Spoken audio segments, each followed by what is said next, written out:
दाना पुलिस ने निरीक्षकों एवं उप निरीक्षकों के लिए विभिन्न विषयों पर आयोजित किया प्रशिक्षण कार्यक्रम। नमस्कार, सिलवासा न्यूज लाइन में आप सभी दर्शकों का हार्दिक स्वागत है। दादरा नगर हवेली और दमन दीव पुलिस विभाग द्वारा साइल स्थित पुलिस प्रशिक्षण केंद्र पर जांच अधिकारियों के लिए एक प्रशिक्षण कार्यक्रम का आयोजन किया गया, जिसका उद्घाटन पुलिस उप महानिरीक्षक विक्रमजीत सिंह ने पुलिस अधीक्षक हरीश्वर स्वामी की उपस्थिति में किया।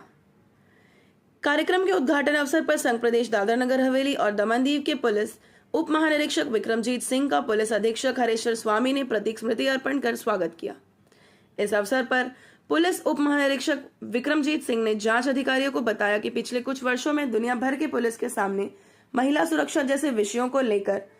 बड़ी चुनौतियों का सामना करना पड़ रहा है।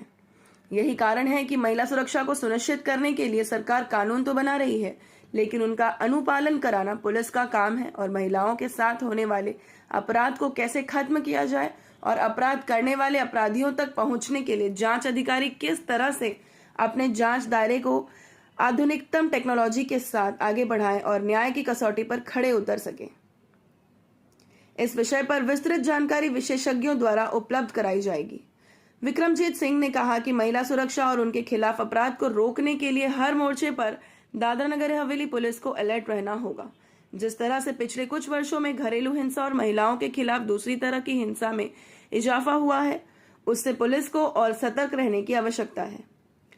इस प्रशिक्षण का उद्देश्य भी यही है कि किस तरह से महिलाओं के प्रति बढ़ते अपराध को रोका जाए और अपराधियों को न्याय के कटघरे में खड़ा किया जाए।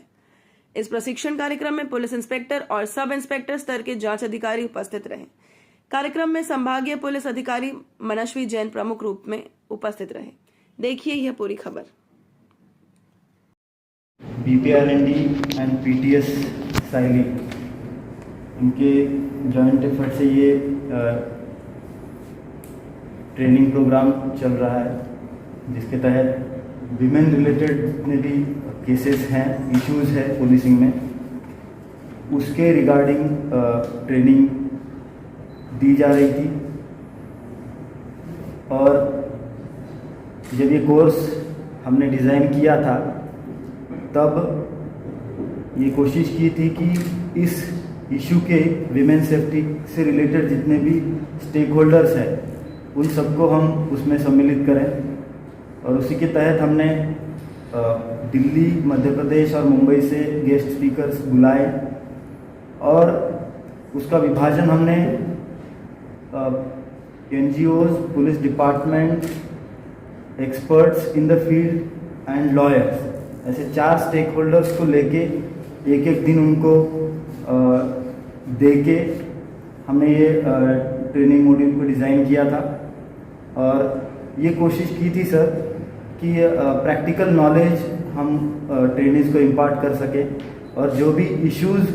विमेन रिलेटेड केसेस में IOs फेस करते हैं उसको ठीक तरह से एड्रेस किया जाए। और हमारे जो गेस्ट लेक्चर्स आए थे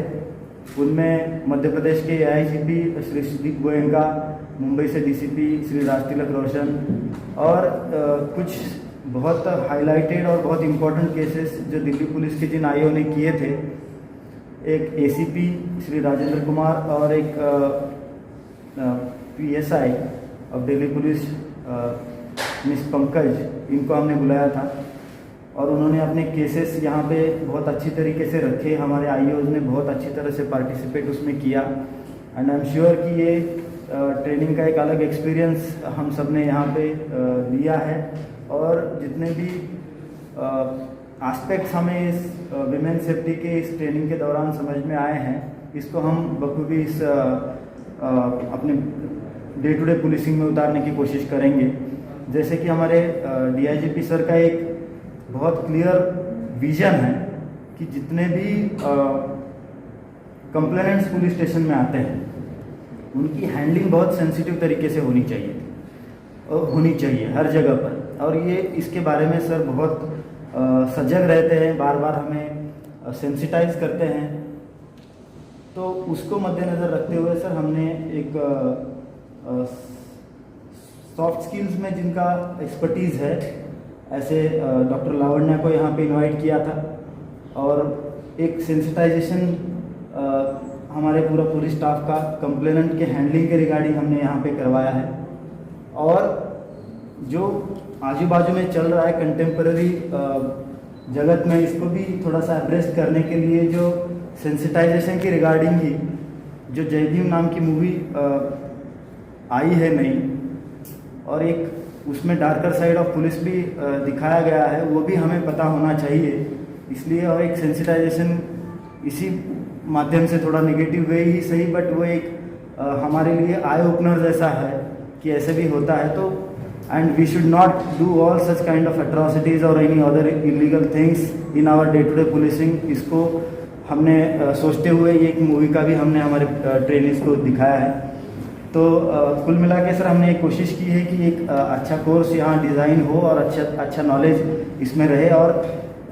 सारे ट्रेनीज एक पैसिव लिसनर ना बने, एक एक्टिव पार्टिसिपेंट बने। इसलिए हमने एक ऑब्जर्वर हमारे क्लासरूम में रखा था, जो ये देख रहे थे कि कौन ट्रेनी कितना पार्टिसिपेट कर रहा है, कितने क्वेश्चंस पूछ रहा है, कितना डिस्कशन में पार्ट ले रहा है, कि कौन टाइमली आ रहा है, एकदम पंक्चुअली आ रहा है, पूरा अटेंशन के साथ सुन रहा है।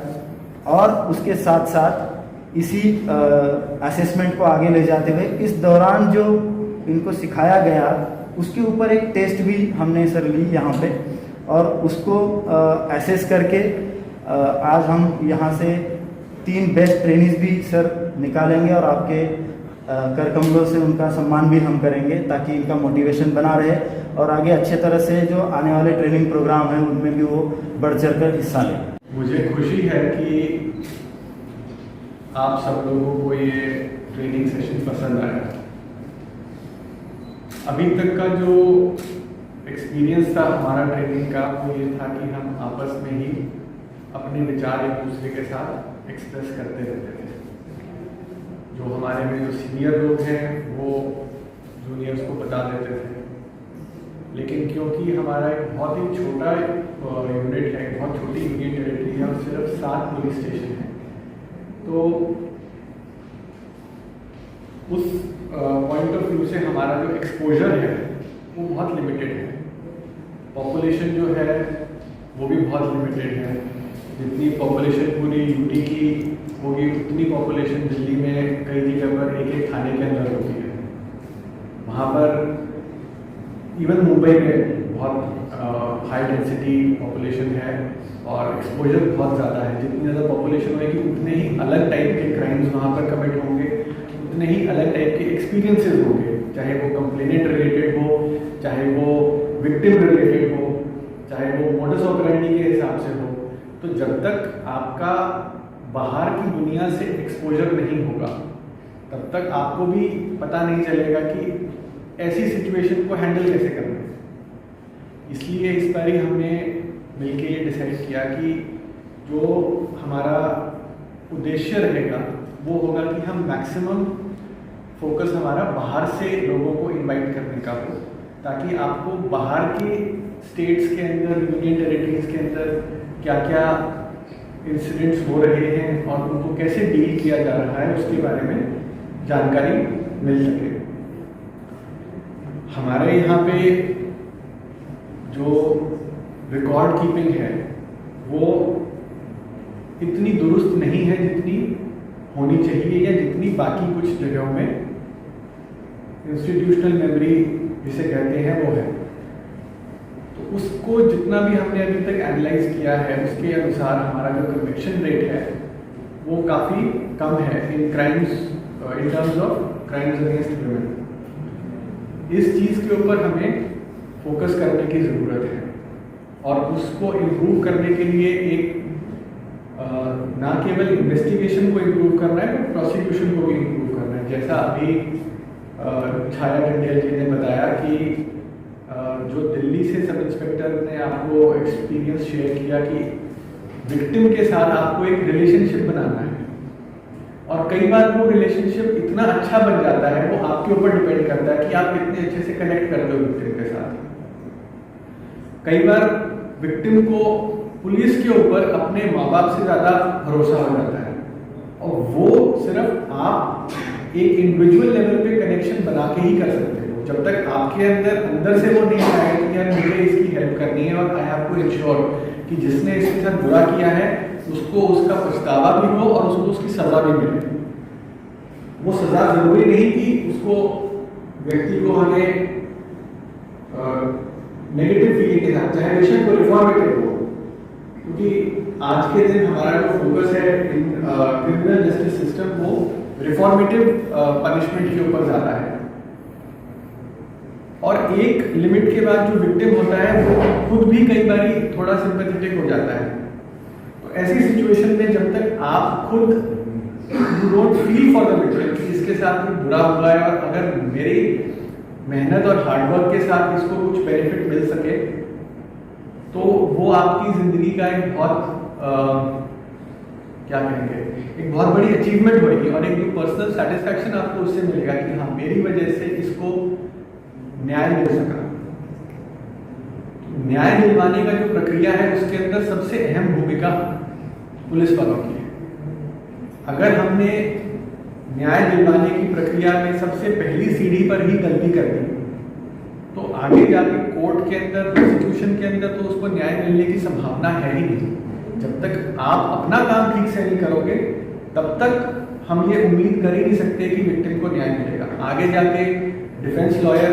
ज़्यादा तगड़ा निकला प्रोसिक्यूशन से, कोई ऐसी चीज़ निकल आई या कोई गवाही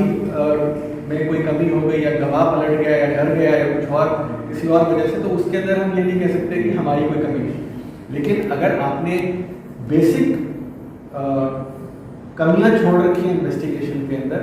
फिर हम ये उम्मीद कर ही नहीं सकते कि क्रिमिनल को आप सजा दिलवा पाएंगे। इस चीज को मद्देनजर रखते हुए ये महसूस किया गया कि इस बार हम सारे जो स्पीकर्स हैं वो अपने डिपार्टमेंट से ना लेकर बाहर की स्टेट पुलिस ऑर्गेनाइजेशन या दूसरे वॉक्स ऑफ लाइफ से हम उनको बुला के इन्वाइट करके आपसे उनका इंटरेक्शन करवाएंगे।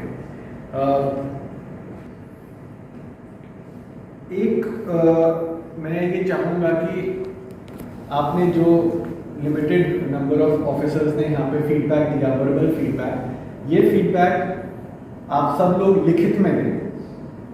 जैसा केतन दमनिया ने बताया कि और क्राइम के रिलेटेड भी ट्रेनिंग सेशंस ऑर्गेनाइज होने चाहिए। तो आपको क्या लगता है कि ये टाइप के क्राइम्स के लिए हमें जैसे एक्सीडेंट रिलेटेड केसेस हो गए, अब जो डिटेल एक्सीडेंट रिपोर्ट है कैसे प्रिपेयर करनी है, एक्सीडेंट इंफॉर्मेशन रिपोर्ट कितनी देर में कोर्ट को भेजनी है, एमएससीटी को भेजनी है, वो सारी चीज़ें एक बार दोबारा दोहराएंगे।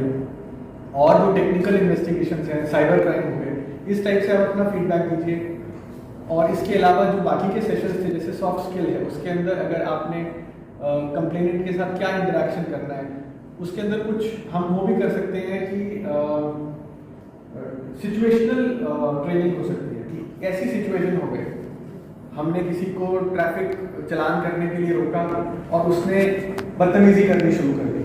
तो उसके कुछ छोटे छोटे वीडियो क्लिप्स बन जाए कि एक रोल प्ले वाला जो होता है कि एक व्यक्ति ट्रैफिक ऑफेंडर का काम कर रहा है, एक हमारा जो पुलिस हेड कांस्टेबल या सब इंस्पेक्टर जो ट्रैफिक चलान कर रहा है वो कर रहा है, फिर जो ट्रैफिक ऑफेंडर है वो बदतमीजी कर रहा है। ऐसी सिचुएशन के अंदर हमें अपना संयम बनाए रखना है, हमें उसकी लैंग्वेज में, उस भाषा में बात नहीं करनी, लेकिन सख्ती से पेश आना है। और उसके सामने अगर सपोजिंग वो कोई बहुत इन्फ्लुएंशियल व्यक्ति है या वो धमकी दे रहा है कि मैं फलाना फलाना अफसर हूँ, उसको जानता हूँ, या तुम्हें सस्पेंड करवा दूंगा, तुम्हें ट्रांसफर करवा दूंगा, ऐसी सिचुएशन में आपको कैसे डील करना है? या किसी ने ड्रिंक कर रखी है, उससे बात ही नहीं की जा रही, फिर आपको क्या करना है? ऐसे कुछ सिचुएशनल रोल प्लेस के माध्यम से भी मैं सोच रहा हूँ कि कुछ और उसमें इनपुट्स लेके आएंगे, ताकि कई बार ये हम इमेजिन नहीं कर सकते कि यार ऐसी सिचुएशन में क्या करना चाहिए, हम खुद ही कंफ्यूज हो जाते हैं। अगर ऐसे सिचुएशन किसी और के साथ हो रखी है और उस व्यक्ति ने बहुत अच्छे से हैंडल किया, तो वो एक माध्यम से अगर आपको पता चल गया तो आपको ये चीज़ आपके दिमाग में रहेगी कि ऐसी सिचुएशन को इस तरीके से हम निपट सकते हैं और इसमें कुछ गलत भी नहीं होगा।